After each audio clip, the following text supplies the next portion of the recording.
Please note, this episode contains discussions of situations or themes that some may find emotionally distressing. You went on BBC's Race Across the World, but not only won, but you're the youngest winner to ever win it. Our attitude was enjoy it, and then you get on it. And I was like, I have to win this. But the way that I've dealt with everything, and I've kind of used it as a motivation to like get up and go and do everything I can to stick the middle finger up at the world and all of that stuff. That was just the decision that I basically made, was that I'm not going to sit around and let this implode me. I got taken away to Croatia to go and watch some players, and it was just that moment that I fell in love with the travel. Every day I basically see as a battle with life, and sometimes it wins. I don't care about any of the material stuff. I just want to be remembered as a good person. Health is one of the main things that makes people happy, and they don't even realise it.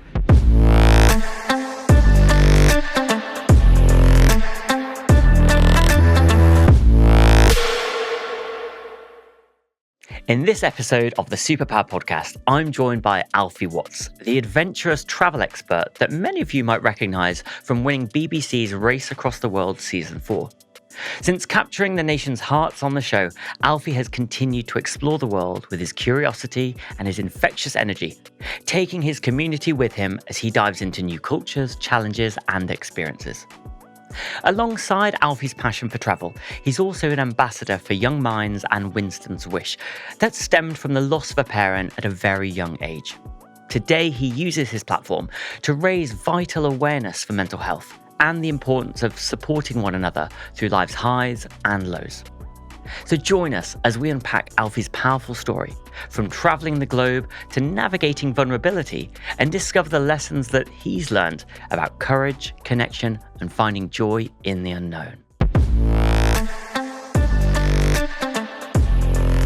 Alfie, welcome to the show. How are we doing, my friend? I'm good, thank you. How are you? I'm fantastic. Good. Now, obviously, we met last year. I remember watching you on a good old show, and I reached out and we had a good breakfast, and since then been very inspired by your journey. Thank you. It's great to have you Very here. Similarly. But Alfie, I can't wait to get into the show and all the wonderful stuff you do today. But before we go there, I want to go back, right back, because we've just filled in the graph of life there.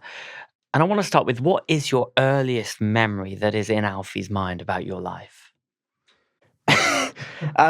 Well, quite in many ways on tune. My earliest memory is when I got told off in reception for biting another child. As you do. Yeah, so started you mean to go on, I guess. But yeah, that is my earliest memory of as a child. Yeah. And I remember coming home that day and I wasn't allowed jammy Dodgers. And so you're at school, what are you, like 5, 6 then? Don't know. I think I was in reception, so I must have been 4 or 5. 4 or 5, gosh. Yeah. So it was biting normal for you then? No, not. No. Must have just been hungry. Needed the jammy Dodger, Yeah. right? So you come home then. Now, talk to me a little bit about life at home. Yeah, so it's always been quite a complicated situation at home. My dad isn't on my birth certificate, and I don't have any I only have one grandparent out of the, I guess, normal 4 that you'd have kind of growing up. So it was my grandma, her son, my uncle, and then my mum as well. And my mum passed away when I was 5. So yeah, left quite a small primary network, I guess you'd say, at quite an early stage, and having now studied psychology, albeit A-level, quite an important stage as well. And obviously you don't realise that, but... And so you're around 5 years old when your lovely mum, Karen. Yeah. Yeah. And I believe she passed away from a rare form of cancer. Yes. Yeah. Yeah.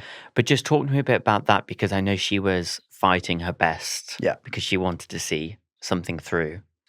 Yeah. So the way that certainly I understand it in terms of the timelines is that they found the cancer just shortly after I was born, and it was basically a completely incurable, very rare stage 4 breast cancer.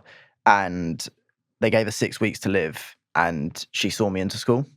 So she actually didn't pass away until I was in year 1. So saw me through reception, saw me through the start of year 1, and then Christmas 2008 was that last final bit. And so, I mean, we started with your earliest childhood memory. So, Mum was around then with a bit of a naughty Alfie to begin with. Yeah. But after that, of course, so Christmas 2008, things obviously changed. What do you remember about being, I guess, around 5 years old and the situation?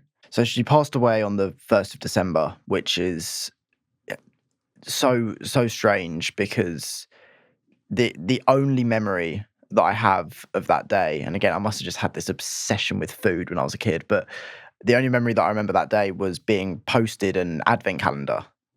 And that's the only recollection that I have of that morning at all. I remember that I was off school for 2 or 3 weeks, I think, and then didn't go back in until January. But again, like, what do you do at 5 years old? I mean, how do you even begin to process that? So I remember it very, very vaguely. And then obviously Nan was around and your uncle at times as well. Did it get to an age, I suppose, where Nan sat you down or you start to think, hang on, what's happening here? No. It's a really, really difficult thing to break down because what I often forget within my own, I speak to my closest mates about this. What I really, really need to remember that my nan lost both of her parents and her daughter within the space of 2 or 3 years.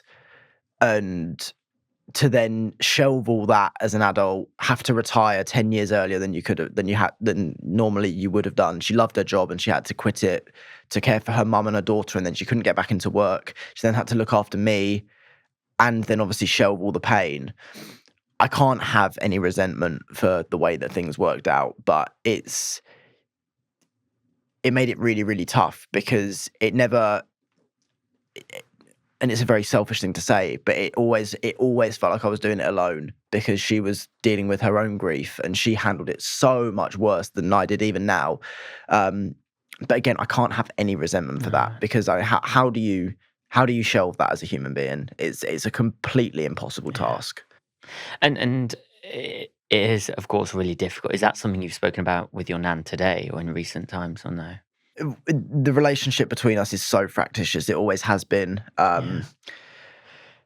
It's really upsetting. And the only thing that you ever wish for is that it can be different. Look, we're very, very different people anyway. I don't really know how it's happened, but the way that I've dealt with everything, and I've kind of used it as a motivation to like get up and go and do everything I can to stick the middle finger up at the world and all of that stuff. But I think for her, it's just completely flattened her. And that's been really frustrating for me to see because obviously I'm sort of like so full of life and so full of energy, and I want to live life to the maximum.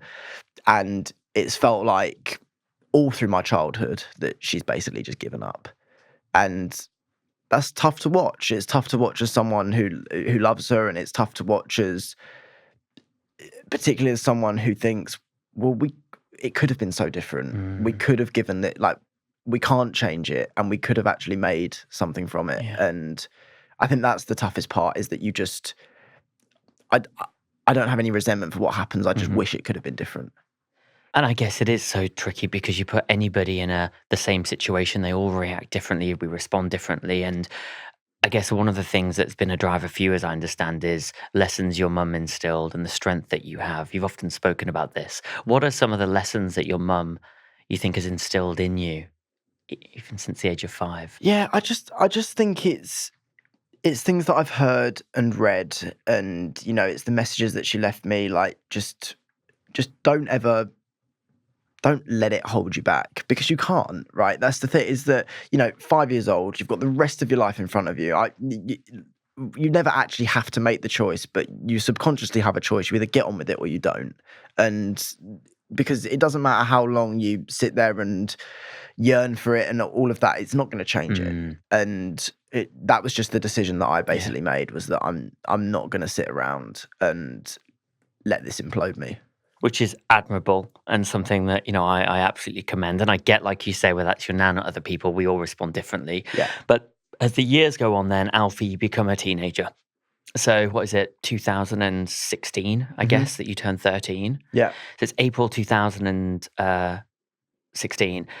What were you like? What was your mind like as a 13, 14-year-old as you start to become a young man? It was a really, really tough period. And I think growing up with I'm sitting here barking out these amazing lessons that I've got, and to be honest, like the truth is that I didn't pick this mentality up until I was about 18.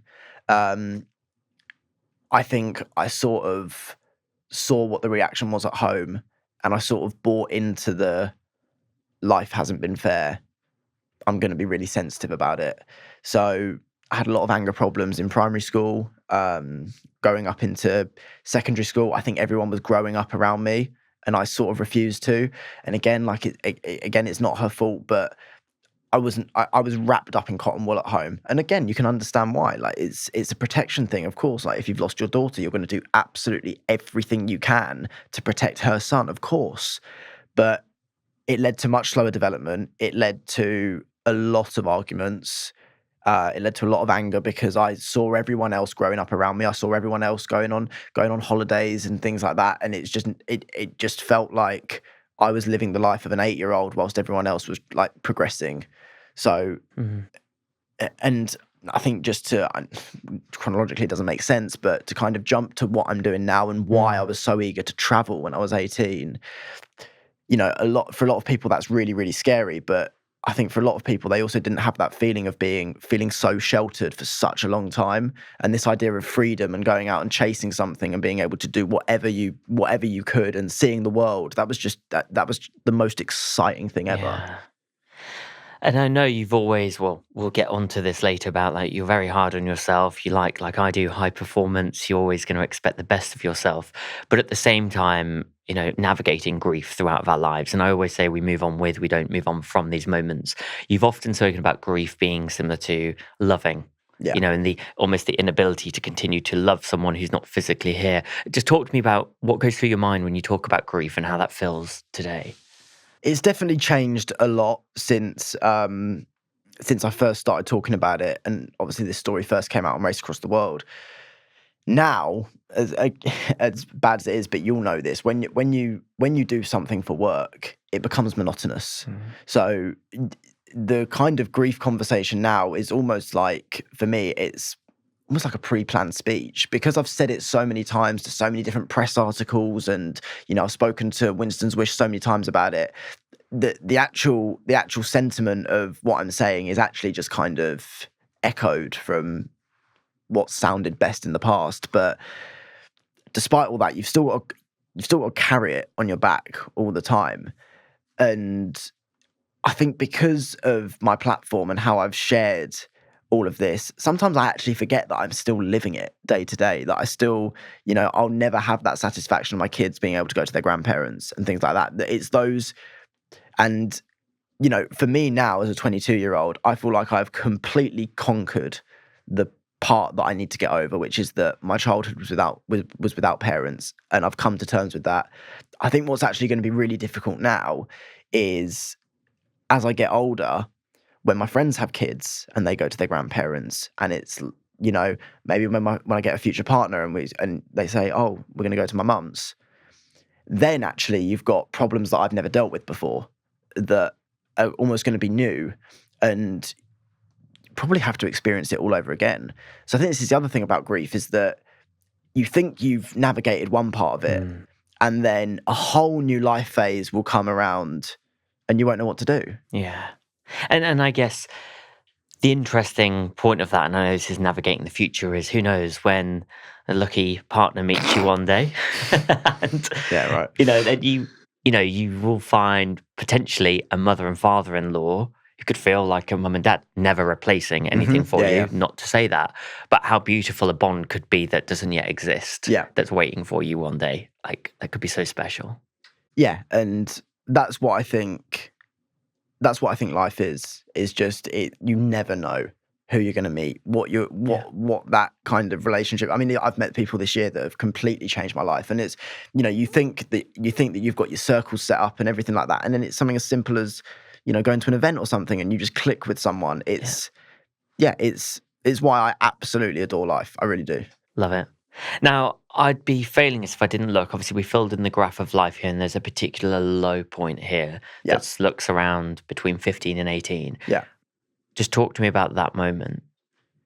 I think this is sort of coming back to what I was saying earlier. I think when I was 15, 16, it was the toughest period of my life because it'd been 10 years since my mum, and I think within myself, I was starting to understand that I'm gonna have to, like, at some point, I'm gonna have to let go of this because, like, this is something that is gonna break me, and I'm gonna get left behind if I don't do something about it. And I think combining that with the pressures of school when I was 15 and 16, plus I was a bit all over the place with my friendship circles. I was trying to like find work and things like that, and it wasn't going well. And yeah, to put it bluntly, and I've come out and said this on social media, I attempted to take my own life when I was 16, which is looking back on it, it's a tough place for a 16-year-old to be. But the only thing that I feel about it now is just relief that it, didn't go through. And thank goodness it didn't go through, and you've gone on to inspire so many people. Your work with young minds and Winston's Wish today. But back then, what was the turning point when you actually things started to take a turn and here actually go on an upwards trajectory? What changed? I just think so. The timelines on it were is the summer of 2019 when I attempted to take my life, and then had this whole period of recovery through year 12, and then COVID hit. And again, this is just the amazing thing, isn't it? Because COVID was so bad for so many people, but for me, that was a reset. Everyone was on the same level as me now. Everyone had to stay at home. Everyone's position was the same. And it's the closest that we'll ever get in life, I think, in any of our lives, where everyone is on the same playing field. It didn't matter how much money you had. It didn't matter what status you had in society. Everyone was terrified. Everyone had to do as they were told. Nothing went anywhere. And I think that just gave me the opportunity to be like, right, back on my own 2 feet. I lost a load of weight through COVID, and I went back into school, and I just decided that I was just going to make whatever I could work. And I did. Wow. And so you do that, and then I guess you get to the age of 21. Yeah. And you decided, I'm going to apply for a BBC show. Right? Now, you went on BBC's Race Across the World, which, as I understand, it's 50 days going from Japan to Indonesia. And of course, you won, but not only won, but you're the youngest winner to ever win it. But just talk me through what made you think, actually, from the age of 16, 17, I'm on my road to recovery, to actually, a couple of years later, you know what? I'm going to apply for this show. So I found my calling. I think my escape has always been football. Absolutely, no matter what, it's always been football. And I got a job as the youngest football scout in Europe, which was very, very lucky. I'm still very grateful for that role to this day. It didn't actually go anywhere. I hate working in football. I think it's a disgusting industry, but why? It's just, I just think that it's so full of lies, and everyone wants to make it, and it just makes it the most toxic place in the world. Everyone sort of has these statistics, and it just feels so fake. The whole thing just feels completely fake. There's too much money in it, and it completely disregards men's mental health, in my opinion, for the people that work in it and the people that. And yeah, I just prefer to enjoy it from a distance now. It's still my escape. But anyway, on this scouting trip, I got taken away to Croatia to go and watch some players. And it was just that moment that I fell in love with the travel. It was my first trip away on my own. It was only my 3rd or 4th time being abroad. And you kind of look at what I'm doing now in terms of travel. That was the turning point. And then when I found that, it was like, that's it. And I just could not stop going away. So me and Owen were the only 2 people from our school year. Owen was the person I did Race Across the World with. We were the only people in our school year who didn't go to uni. So we weren't tied up by any commitments. We both sort of had jobs where we were like working at Sainsbury's. I was working at Sainsbury's and doing some teaching and things like that. So we decided that we were just going to spend a lot of our time traveling. So we went to Brazil in 2023, and one random night I got this Instagram advert that people were looking Race Across the World were looking for teams. We'd never watched it. We'd never heard of it. I genuinely thought it was one of those things where you like bought a banger car for 500 quid and you had to go across the world and it was just like some sort of fun event. Which is another story of something you kind of did, but we'll get onto that. Yeah. And then I opened this ad. I was like, oh, mate, this is us. Like, we'd never watched it. We watched the first episode of series 2 after we'd applied.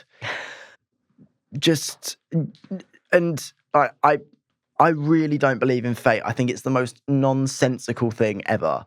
But it's really hard to not believe in fate when that's come up on an Instagram advert and what's happened since. It's really, really hard to ignore it. And I'm just convincing myself that it's purely opportunistic rather than anything else. But wow. And so you apply to the show, something I guess you go through casting, etc. You eventually say you're on the show. You fly, I guess, to Japan. Yeah. With Owen. Yeah. Yeah. Ahead of completing the show and winning the show, what were you wanting to get out? Were you wanting to prove something to yourself, prove something to others? Our attitude was enjoy it. Primary focus is that you enjoy it because, you know, regardless of all the noise that surrounds it, the trip in isolation is fantastic. And that was our absolute number one. We had conversation after conversation after conversation about just enjoy it. Yeah. And then you get on it. And then actually something goes off in my head. And I've always been so, particularly since 16 onwards, I've just been so opportunistic. And I was like, I have to win this. I have to win this. Yeah. Because the things that can happen after it, like I couldn't care less about the prize money. I couldn't care less about where we were in that moment. I just knew that I had to win it to have any chance of making something happen after it.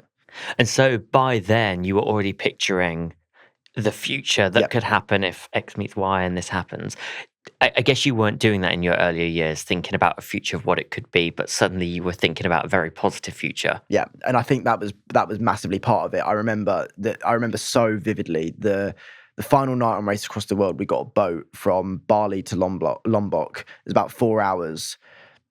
The crew, Owen, were just asleep. They were absolutely knackered, just on the bottom deck. I was literally pacing up and down the top deck for the whole 4 hours, just visualizing everything that could happen. Wow. Because I knew at that point that we were in the lead, and I was like, we are about 10 kilometers away from this happening. Yeah.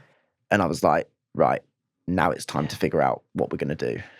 Which I love because I'd never seen this show before. And I think I told you when I met you, my wife was like, oh, there's this show I've been watching over Christmas. I was like, I don't watch TV. Yeah. So she's like, oh, you should watch it. You like it. I put it on, obviously see a lot of myself in you that I can drive other people wild with. Some of my team are out there like, we must do this. We must always win. We will never fail. And then I see you on the show and I'm like, wow. This guy has to win because your drive was second to none. Not everybody understands that mindset. Owen's kind of obviously a great guy going along with you, probably dealing with you in a nice way. You then take that boat, you race there, you win with 8 minutes to spare. Yeah. How did that feel?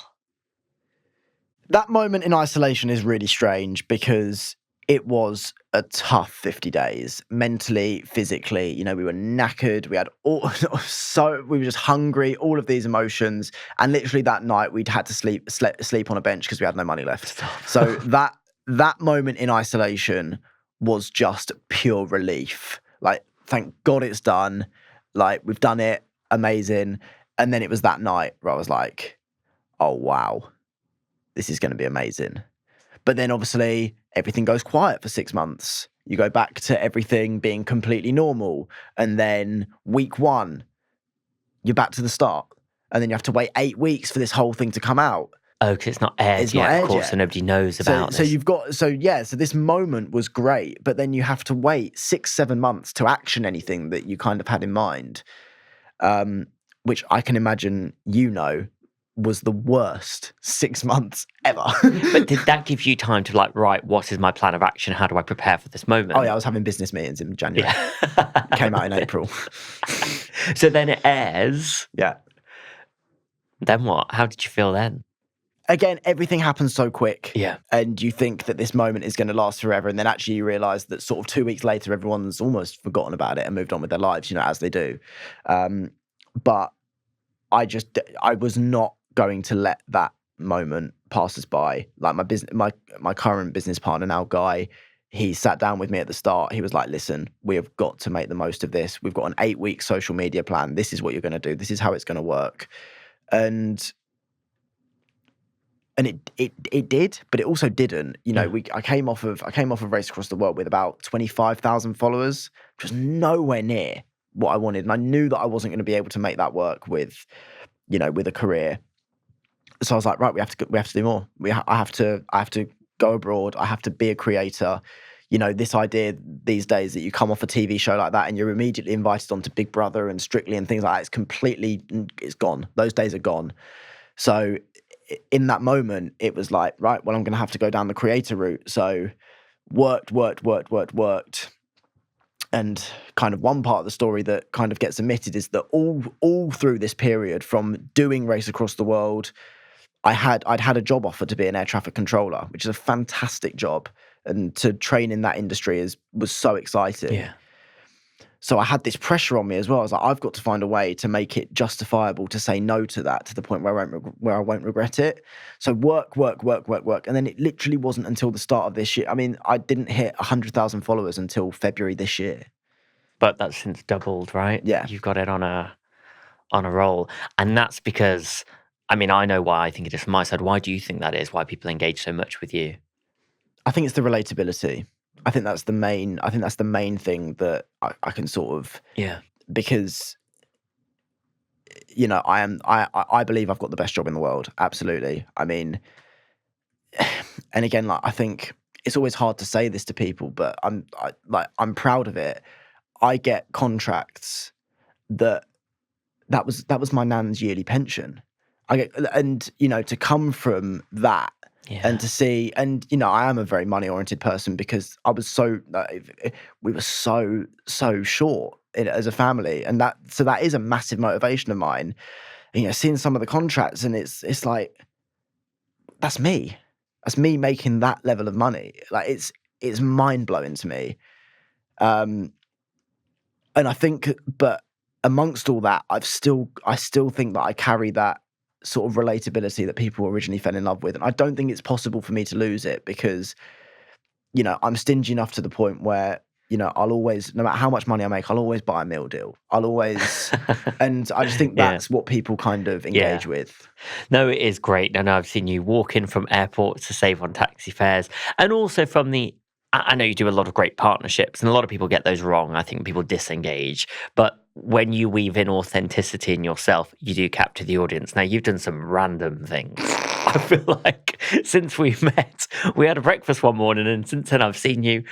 Last month, when was it? You went to Italy to find to get to Italy and back. What did you do? Cheaper than a $17.99 pizza? Yeah, so I found what I thought was the most expensive pizza in London, and then the comments very kindly told me that actually I was miles off and it was a lot more expensive. Definitely. But I found an £18 pizza, and I was like, right, I'm going to try and get to Italy and eat a pizza in Italy for cheaper than that. And yeah, I did it. And then did you go somewhere for a haircut? Am I making that up? Yeah, I went to Istanbul for a haircut. To get it cheaper than London. Did you do it? Yeah. I'm just making a point of doing everything cheaper than central London. But do you just sit and be like, what's the most random thing that I can do? How are you coming up with these ideas? I booked a day trip to New York yesterday. When are you going? 14th of December.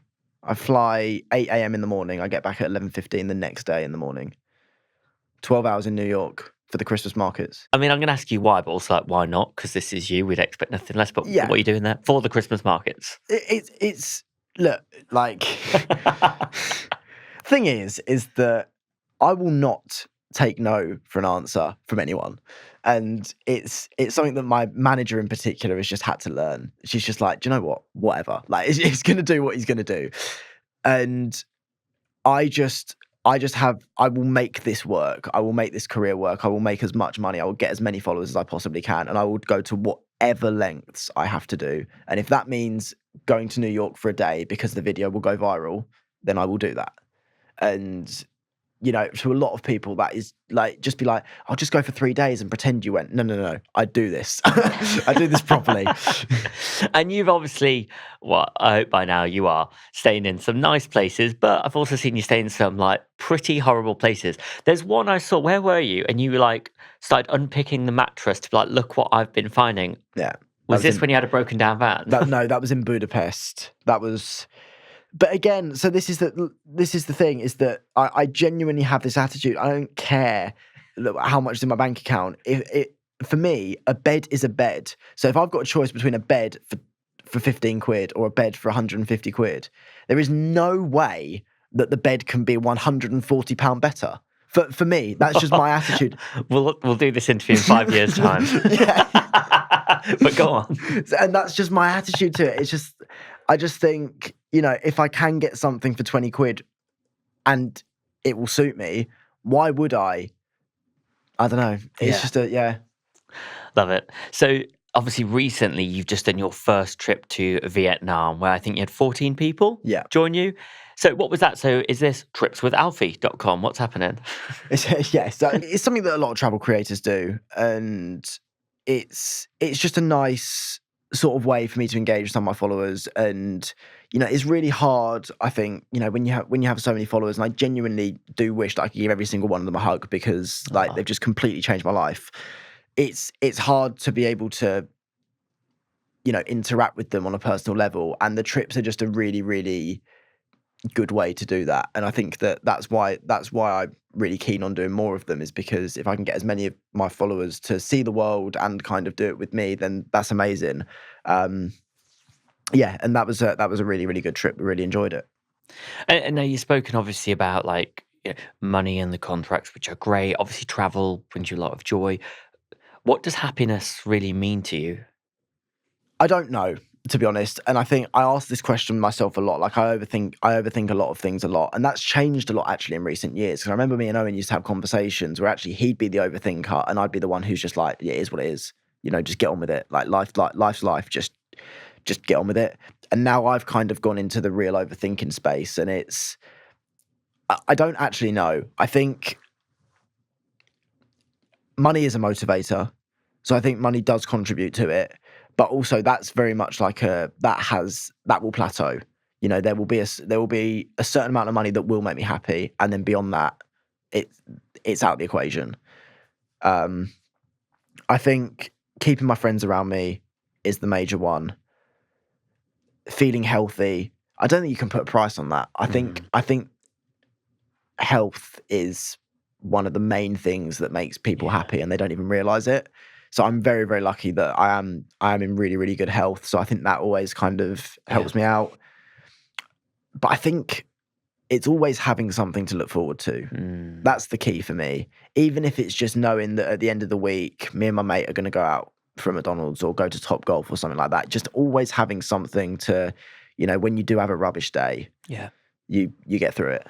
And I guess, and I always say to people, don't wish for it, work for it. You've worked hard for it. And now your life and your work you've created, and travel gives you that, right? You can always look forward to it. You've got Alicante, you've got New York, you've got so many trips that are coming up that excite you, right? But let me flip this a little bit different. Let's go ahead 18 years. It's April 2043. It's your 40th birthday. Yeah. You just woken up. What do you want life to look like for you? But I think it's really important that you at least have an idea, because otherwise you get lost in time, don't you? And I think that kids 100% is like my number one life goal. Why do you think that is? I think just because I want to be able to give what I didn't get. I think that's the absolute motivation behind it, and I think it always has been. If you ask 10-year-old me, I wanted kids at 23. That ain't happening. So, but yeah, I think definitely kids 100%. If you ask me like what my career looks like, I think it's something to do with TV. I think I'm on TV in a presenting capacity, where I don't have to, do day trips to New York and things like that. I can actually just turn up, get paid. Everyone else does the work around me. And then, you go home. I think probably a little bit more of like a slower lifestyle is probably what I'd like. It's not what I'm going to get because I know myself too well, and this won't stop. Yeah. But I think if you ask me what it looks like for me now, I think that's probably Beautiful. what I'm working towards. And speaking of future kids, are we dating at the moment? No, we're not. No. Well, we're not as in we're not open, but we're not dating. No, I have a very simple problem in that the people that I like don't like me, and then the people that like me I don't like. It's a very simple problem. But knowing you here, like, have you got like a tick list of like these are what I look for? Yeah, and nobody fits the bill. Can you give us 3? Well, see, I'm actually really big on looks. I think looks are so important because, you know, if you're in a bar, you don't go up to someone because of their personality. So, and I think this is kind of a little bit of a thing that's been sort of twisted. Like, personality is so important for the long term, 100%. But to have that initial click, that you have to be. I think there has to be an element of physical attraction, and then ambition is just the absolute number one. I'm never gonna judge someone based on the job they do because, you know, 3 years I got my lucky break, and I would never have wanted anyone to judge me for the jobs that I was doing before I got this lucky break. So I'll never ever judge anyone for that. But if that's where they're happy being for like the long term, that's just not for me. Because I will drive them insane and they will drive me insane. That's just how our personalities will work. And then I think and then the other one I think is just quite adventurous, like up for doing fun stuff. Just like, I'm not the kind of person that's going to be happy with a movie night. Like, I want to go and climb a mountain, kind of thing. Can you see why I'm struggling? Okay, right, but they are out there, I'm sure. Somewhere. And then you're going to make a fantastic dad one day. I've no doubt about it, right? Now, I'm mindful of the time, but do you want to think about, firstly, I've got a few quick fire questions for you before we talk about what I think your superpower is. Now, my quick fires are never that quick, right? But a few things for you, right? Now, you've obviously traveled a lot of the world. If there's one place that you think we should all see before we die, not to sound morbid, where should we go? Seychelles. Oh, why? 100%. You cannot. Look, I think the only place that I've seen on social media that can compete to that place is French Polynesia. I haven't been there myself. Seychelles, if you like the beach, you have to go to the Seychelles. Wow. I just don't think, I've never been more wowed by somewhere in my life. Okay. Nice. And it's really hard to wow me now because I've seen so many beaches. But you'll still stay in a 15 quid bed. Yeah, absolutely. Okay, I'm going to hold you to that. There are no 15 quid beds in the Seychelles, I do warn you. Is that like potential honeymoon, do you reckon, one Yes. day? Right, we'll manifest that, we'll make it happen. Okay, top travel hack. Oh, what really winds me up is when people, particularly in the school holidays, they say, oh, the flights to Spain are like 600 quid and the all-inclusive price is like 700 quid.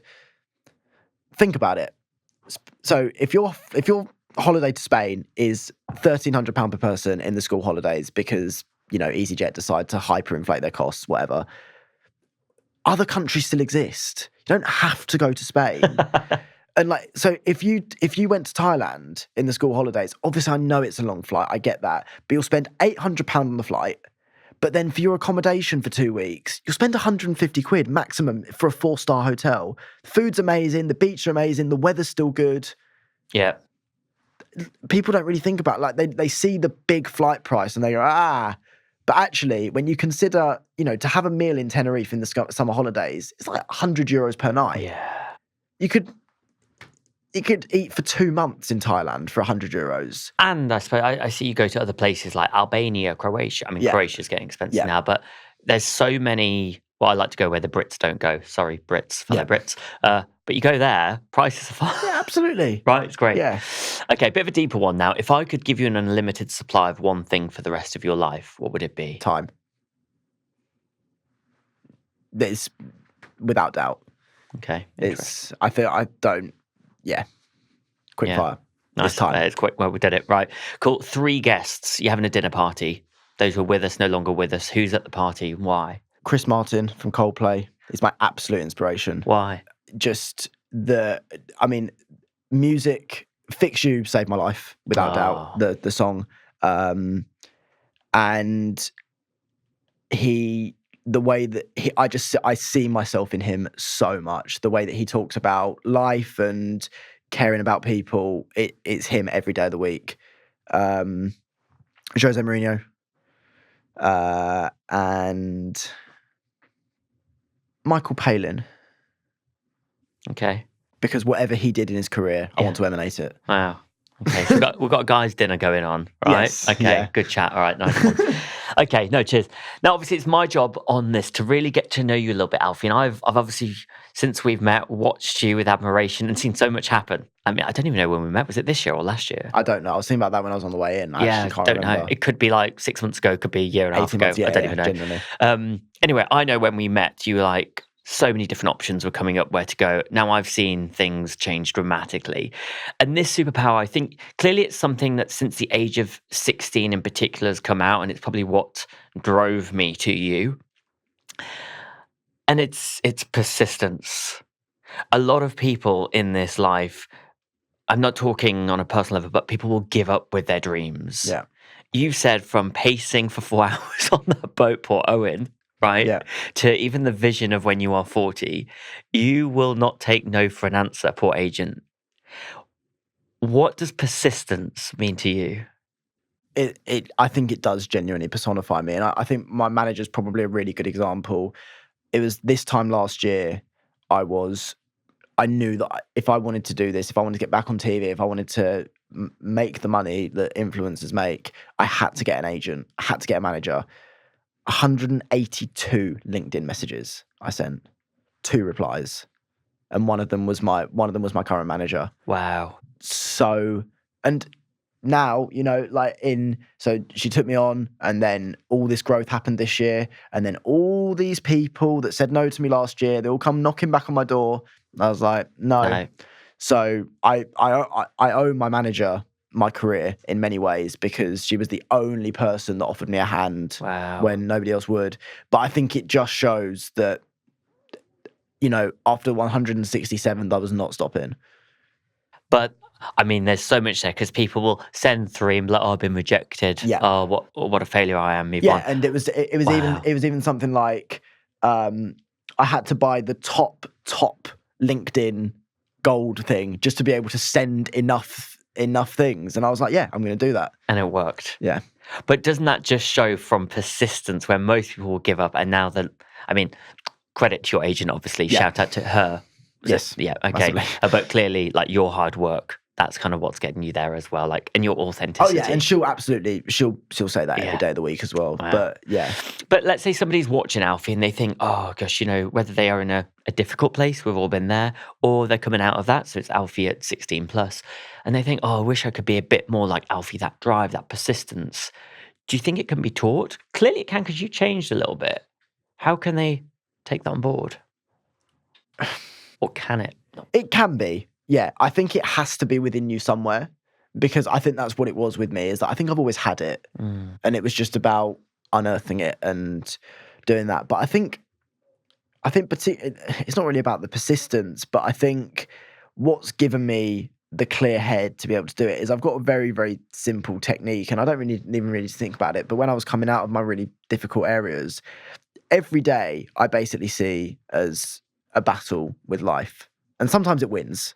I remember a couple of weeks ago, I was in another country. I had like 3 cancelled buses, a cancelled flight, and I was like, yeah, do you know what? Today, life wins. Whatever. Like, it can't be helped. But it's just, I think every day you try and win that battle, and then across a week, if you win 4-3, then you've done well. Yeah. And that was kind of the mindset that I had. And then I think when I was 17, every week was probably, like I said, 4-3. And then maybe 18, it was 5-2. And then sort of when I was 20, 21, it was like, hang on a minute, I'm winning every single day. And that I guess in many ways is persistence, because you keep going with it. But I think it's just that little mindset flip that can really change that. Do you think that people around you are influencing the outcomes in your life and the success. Yes, my two best friends, just everything, absolutely everything. They are, and I have a saying, which is that family is not by blood. It's a noun. It's a verb, and they are my family. So I owe, I said I owe my manager my career. I owe them my life. And do you like time alone? I get a lot of it. It's one of those where actually I often crave it when I'm around a lot of people, after coming off the back of trying to lead 15 people around Vietnam for 2 weeks. Yeah, I want to be on my own. But then also I think it's about a balance, because then you very quickly crave just some sort of social interaction. Yeah, fascinating. So funny, because like tonight and tomorrow, my wife's out socializing. Yeah. And obviously there's so many people texting like, let's catch up, let's go for dinner, but absolutely not. I'll either want to work because I love what I do, or just be alone. Yeah. Or have a massage, to be fair. Anyway, now, Alfie, before we wrap up, I always like to finish on a certain question. Now, you are 22 years old, force to be reckoned with, and I can't wait to see your future. If we were to sit down, in hopefully 70 years, I don't know, you'll hopefully be here, I don't know if I will. What do you want Alfie Watts to be remembered for? I don't care about any of the material stuff. I just want to be remembered as a good person. That's literally all I care about, and that's what everything that I do every day is with that desire in mind. I want to, inspire people. I want to do the right thing, not because it's good for views or because it's, just because it is the right thing to do. Yeah. And when I go on Instagram and I talk about, I remember I did a video that got about 2.5 million views in February, and I talked about tourist attitude to people in Africa. And, I wasn't saying that to, go viral. I was saying that because I'm seeing it and I care about these people. So that's what I think the answer is. Which just shows, I think, through your travel content, that you do have the capacity and opportunity to make a change in the world, which you're already doing, and influence people for a better world together. And I think, look, I've watched you for last year. I can't wait to see the future. I know we haven't got too much into your wonderful charity work today, because I think that's important to mention. You do a lot for Young Minds, Winston's Wish, helping other people. I think it's going to be such an exciting journey ahead, like so exciting. And I know, of course, like your mum would be so proud. And I say that genuinely because I get that a lot. People say, oh, your mum's so proud of, like, your mum, your family members. One, they'd be so proud. And to those people who've not supported you, I also know what that's like. So the big finger up to them. Yeah. Because I'm sure they'll come knocking one day. Yeah. Yeah, but they'll come knocking on your big mansion where you're going to be very happy with your family. You might be too busy for them then. But look, thank you for being here. I admire you dearly, and I'm always here to help you whenever I can. Thank you very much for having me. Nice to have you. Thank you so much for being part of the SuperPower Podcast community. Your support, following, liking, subscribing, commenting, it genuinely helps us grow and bring on some wonderful voices who inspire me so much, and I hope in turn inspire you when you're listening. If there is somebody you'd love to hear from, or if there's anything that's sparked a few ideas for you in your life, I always like to know in the comments or drop me a note directly. Your ideas shape this show more than you would ever know. Now, we've got some bold and exciting plans with new guests ahead, but with your support, we can take the podcast to greater heights. So if you've got friends, family, tell them all about the show. And if you haven't already, hit that follow button, subscribe, whether it's Spotify, YouTube, or wherever it is that you're listening. And if you're on your in-flight entertainment right now, remember to follow us when you land, or maybe you've got Wi-Fi in the sky, so you can give us a follow or subscribe right now. But thank you once again for listening. I'm so inspired with all the guests that I get to meet, and I look forward to the next episode. My name's Gian Power, and I'll see you in the next episode of the SuperPower Podcast.